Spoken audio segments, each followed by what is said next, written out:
예, 여러분 안녕하십니까? 2017년 11월 8일 수요일 해가 저물은 이제 저녁이 되었습니다. 오늘 잠시 여러분과 나누고자 하는 것은 요한계시록. 오늘은 제가 이제 한 2시간, 3시간 후에는 제가 요한계시록 오늘은 6장을 또한 세성지교회 말씀의 강단에서 이 시대에 깨어있는 주의 종들과 함께 요한계시록 6장을 오늘 저녁에는 같이 나누게 될 것입니다. 오늘 잠시 시간에는 4장, 5장을 잠깐 여러분과 같이 좀 더 보충하면서 여러분과 같이 잠깐 이 시간 저녁 묵상을 나눠볼 수 있도록 하겠습니다. 특별히 제가 유튜브에 소망 예수 그리스도라는 채널을 개설한 올해 한 5월달 정도 미국에서 제가 시작했는데요. 지금 한 6개월 지나서 이제 7개월째 접어드는 것입니다. 그런데 전체적인 조회수는 전 세계에서 약 22만 1608번이나 이렇게 조회를 했네요. 우리가 정식 구독자는 약 630명 정도 되고요. 6개월 만에 참 놀라운 하나님의 은혜로서 많은 사람들이 듣고 있습니다. 감사합니다. 그렇지만 여러분 억지로 한국의 무슨 카페나 이런 데에 광야의 소리 링크하지 마시기 바랍니다.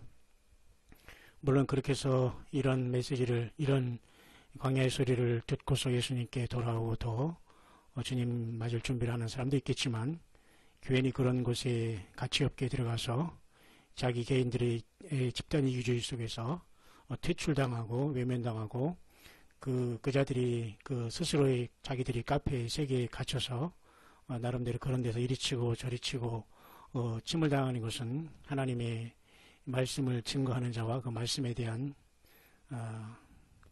결코 온전한 그러한 행동은 되지 않습니다. 하나님께서 들을 자들은 어떠한 방법을 통해서 하나님께서 연결해 주셔서 듣게 하시게 될 겁니다. 저도 거의 이것에 대해서 광고하거나 그래서 여기 구독한 것이 아닙니다. 그냥 자연스럽게 유튜브를 통해서 전 세계적으로 들을 사람들이 지금 여기에 연결되어 있기 때문에 억지로 이걸 더 들어달라고 할 거 없고, 왜냐하면 또 이걸 해서 물론 광고의 수익도 있다고 하지만 저는 한 번도 광고의 수익을 받아본 적이 없고, 제가 미국으로 주소가 되어 있기 때문에 유튜브에서 아마 그쪽에서 구글에서 그쪽으로 주소 확인이 가기 때문에 저는 사실 이것도 아직 개설하지 않았습니다. 아마 이런 걸 하면 선교비리도 얼마 받을 수 있겠지만, 억지로 사람들이 이런 것을 하기 위해서 억지로 막 그 이벤트를 만들고 가짜를 만들고 해서 많은 사람들이 혹세무민 당하면서 그 조회수 올리는데 난리가 많고 말이죠. 그렇지만 저는 그런 것에 절대 반대합니다. 어쨌든 여러분, 어떻게든 여기 연결되어 있는 여러분들 어쨌든 들어주셔서 감사하고, 더욱더 우리 예수님을 맞을 준비에 박차를 가해 주시고, 성령이 교회들이 하시는 음성을 듣고, 특히 사도 요한이 반모섬의 광야에서 예수님의 그 계시를 보낸 천사를 통해서 기록한 겁니다. 절대 예수님이 와서 그것을 불러주거나 기록하게 하지 않습니다. 예수님은 하늘의 보좌에 앉으신 하나님 자신이라는 것을 우리는 잊으면 안 됩니다. 순간에 우리는 속게 되는 것입니다. 그 요한계시록은 예수님의 계시인 것입니다. 그래서 지금 세성지 강단에서 제가 오늘 6일째 6장을 함께 나누며 올해 11월 30일까지 월요일부터 금요일까지 22장을 다 한 번씩 여러분과 나누게 될 것이고, 듣지 못하는 전 세계의 우리 광야의 소리를 들으면서 예수님을 준비하는 모든 신실한 주의 남녀 종들에게는 제가 정성껏 녹음해서 그날 바로 아무리 늦어도 제가 올리고 이제 하루를 마치게 될 것입니다. 잠깐 여기서 소개하고 싶은 것은, 광야의 소리가 지금 820번째 여러분 여기 올라왔지만, 제가 그 중에서 약 한 300여 편은 나름대로 모든 사명을 마치고 모든 걸 불러오겠습니다. 그래서 나머지 한 500여 편이 지금 올라오면서 계속 이제 전체적으로는 800여 편이 올라오고 있지만은, 주님 오실 때까지 계속 우리 어린 양이 인도하시는 예수님의 성령의 인도하심을 따라서 계속 가게 될 것입니다. 어느 사람이 이것을 막을 수가 없고 사람이 간섭할 수가 없는, 오직 예수님을 따르는 모든 주의 종들과 함께 갈 수 있는, 예수님만 따르고 예수님을 위해서 생명 걸고 주님을 맞이하는 주의 남녀 종들이 주님께서 우리를 공중에서 불러 올리실 그날까지 또한 인터넷이 셧다운 당하지 않고 완전히 블랙아웃 당하지 않고 존재하는 한 어느 세상 어디 가서라도 그죠? 그 광야에서 거적대기 하나 깔아놓더라도 이것은 인터넷만 있으면 계속 될 것입니다. 그래서 작년이 아니죠. 올해 5월달에 제가 한 것 중에 가장 많은 사람들이 본 채널이 하나 있습니다. 이것이 바로 제가 이것을 조금 모디파이 잠깐 제목을 수정했는데요. 그때는 제가 이 번호를 붙이지 않았어요. 그래서 아마 이 숫자가 더 많을 수도 있지만 이것을 저는 1번째로 붙이고 싶습니다. 광야의 소리로 1번째로 치면 꼭 필독 한반도에 하면서 이 예언을 듣고 오는 자는 산다 이렇게 하는 것이 있는데 이게 제가 대천덕이라는 그 예수원을 운영했던 그 선교사님의 받은 주님의 말씀의 감동을 제가 전한 것인데요. 이것이 무려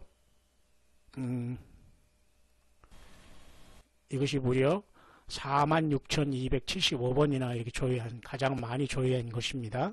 이건 이렇게 제가 공개했는데요. 많은 사람들이 좋게 이렇게 보고 있는 것 중에 하나인데, 여러분들도 이것을 전도하시려면, 혹시라도 전도하시려면 이것을 이 광야 소리로 1번째로 여러분들이 혹시 모르는 사람들에게 알려주면서 한번 들어보시라라고 할 정도로 되지, 굳이 이런저런 카페에 막 퍼날림으로써 가치 없게 또 가치 없는 자들에게 굳이 이런저런 것을 소개하지 말길 바랍니다. 왜냐하면 주님의 성령께서 들을 사람은 다 듣게 하시거든요.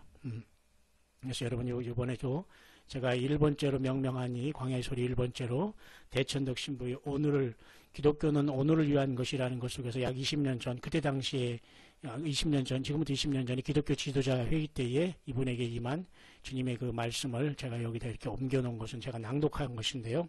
그때 미국에서 참 어려운 상황 속에서 골방에서 제가 한 것이고 초창기이기 때문에 그래도 6개월 만에 이렇게 엄청난 하나님의 은혜 속에서 저는 오늘 우리 대한민국의 그 광야를 지금 걸어가지만 또 주님의 귀한 종들을 만나서 오늘 아름다운 주님이 예비하신 모든 곳에서 오직 말씀만 전념할 수 있도록 하나님께서 모든 길을 충만하게 열어주시고 있습니다. 숨은 주의 귀한 남녀 종들을 통해서. 그래서 주님이 반모섬에서 요한에게 주셨던 그 계시의 말씀을 함께 나눌 수 있는 좋은 기회를 저에게 주셔서 최선을 다하고 있는 가운데 있습니다. 어쨌든 우리 한반도도 역시 이 말씀대로 회개하지 않으면 살 수가 없습니다. 주님도 이 땅에 노동자로 오셨고 이것을 또 해방신학이라고 보는 사람도 있는데요. 그런 식으로 본다면 아직 성경 보는 건 멀었습니다. 저는 해방신학자도 아니고 예수님은 해방을 시키려 해서 온 분 아닙니다. 예수님은 그렇게 해방신학, 민중신학의 그런 것은 완전히 가짜 복음이죠. 물론 주님께서는 노동자 몫으로 왔다는 것은 해방신학을 얘기하는 건 아닙니다. 그만큼 가난하고 어려운 자들에게 복음이 증거된다는 것이고요. 사치하고 배부른 자들에게는 절대 예수님이 성령으로 들어가 살 수가 없다는 겁니다. 재물과 하나님을 겸하여 섬길 수 없죠.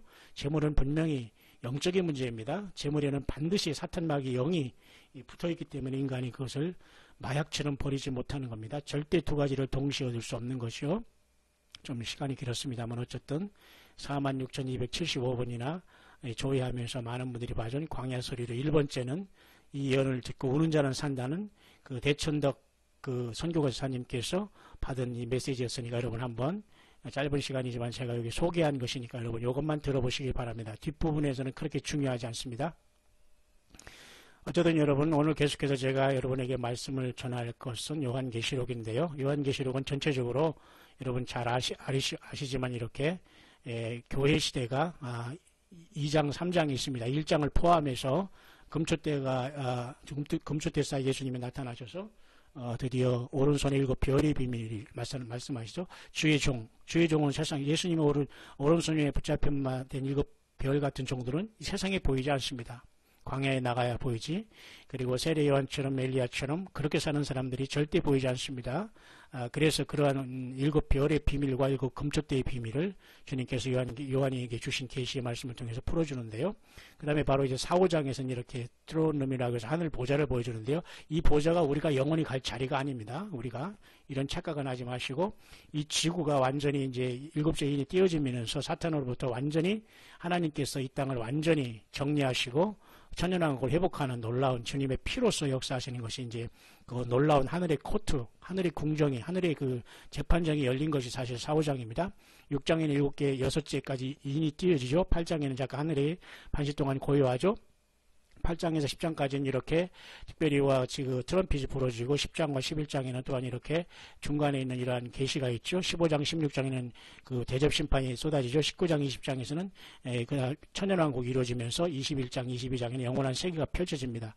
그 중간에 이 7년 대환란 속에 이제 첫째 이니테이티부터 7년은 대환란에 들어가거든요. 19장까지 그것이 바로 7년은 전 3년만 후 3년만 이렇게 나누는데 14만 4천이 이제 인을 받은 건 이제 중간 계시, 그 다음에 두 증인이 이제 10장, 11장에 나오고요.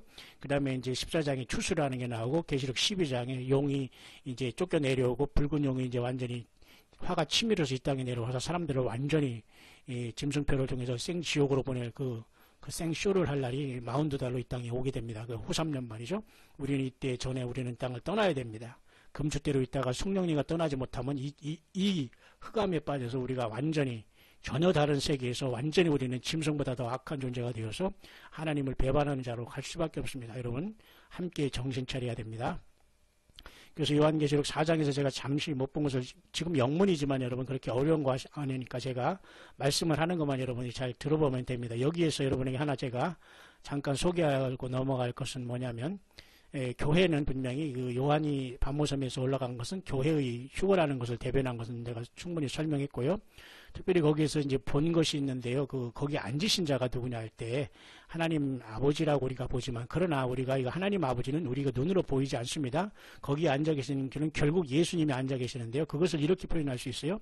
이스라엘 백성들이 이렇게 그 대제사장이 이렇게 12보석을 가슴에 흉배를 붙이고 들어가잖아요. 출애굽기 28장 39장에 보면 거기 보면 주님께서 벽옥과 홍보석 같다는 말이 있어요. 요한계시록 맞죠? 이렇게 요한계시록 4장에 보면 앉으신 이의 모양이 벽옥과 홍보석 같다. 이 말씀을 제가 풀어보는 겁니다. 거기 보면 이렇게 벽옥이라는 것은 여기 베냐민 마지막 막내를 상징하는 자스퍼라는 보석이고요. 홍보석이라는 사르디스라는 루벤이라는 첫째 아들을 상징하는 겁니다. 그렇기 때문에 알파 오메가를 나타내는 예수님이에요. 알파 오메가는 처음과 나중이지 않습니까? 그러니까 이스라엘 백성의 12보석을 주님이 피로써 이 보석 같은 12보석이 각자의 색색 다르고 빛이 다른 이 보석 같은 존재인 저와 여러분들을 구속하셔서 하늘나라로 가시기 위한 하나님의 영원한 대제사장이신 예수님을 상징하는 겁니다. 예수님을 대신할 사람 아무도 없어요. 주님을 대신해서 제사장이 되고 선지자가 이어가 되고 무슨요? 그죠? 선지자의 왕이 될 사람 아무도 없습니다. 예수님 외에는. 어디서 헛소리를 합니까? 있을 수 없는 일입니다. 그래서 여기 보면 그 앉으신 분이 모양이 벽옥과 그죠? 홍보석 같다는 이 말이 있는데요. 이것이 바로 알파 오메가 되신 예수님을 나타내는 거. 앉으신 이 모양은 아버지 하나님이시지만 결국은 하나님 예수님이라는 겁니다. 그리고 이 베냐민이라는 뜻은 나의 오른손의 아들이라는 뜻이고 이게 루벤이라는 것은 내가 고통 중에 하나님이 그가 나를 돌아보신다는 뜻이고 라헬이 그죠? 레아가 아기를 어렵게 낳지 않습니까? 이렇게 처음에 그래서 첫 아들을 낳는데요. 그 이름을 그렇게 줬습니다. 결국 이것도 뭐냐면 Son of the Right Hand라는 게 베냐민이고요. 그 다음에 Who was afflicted라는 것은 결국은 하나님의 우편에 계신 고통받은 십자가 지신 예수님을 나타내는 거예요. 그죠? 이스라엘 백성의 첫 아들과 막내 아들의 이름을 보면서 모두가 예수님을 이곳을 발견하지 성령이 우리 안에 계시면 이 모든 걸 가르쳐주게 되거든요. 그러니까 성령이 아니고 악령이 있거나 이 사탄이 광명한 처사로 속이면 이 예수님을 가장해서 나를 나타내는 거예요. 내 이름을 나타내고 내 존재를 부각해서 말이죠. 예수님 대신에 내가 그 자리를 대체하려고 하니 이 자들은 결국은 심판을 받게 되는 겁니다. 여러분 하늘 보좌가 열릴 때 보좌에 앉으신 분은 성부 하나님과 동시에 인자로 오신 예수 그리스도라는 겁니다. 이 놀라운 사실을 우리들에게 보여주고 있지요. 잠깐 또 넘어가겠습니다. 그리고 5장에서 제가 여러분에게 잠깐 여러분에게 소개할 것이 하나 있는데요. 기름 부음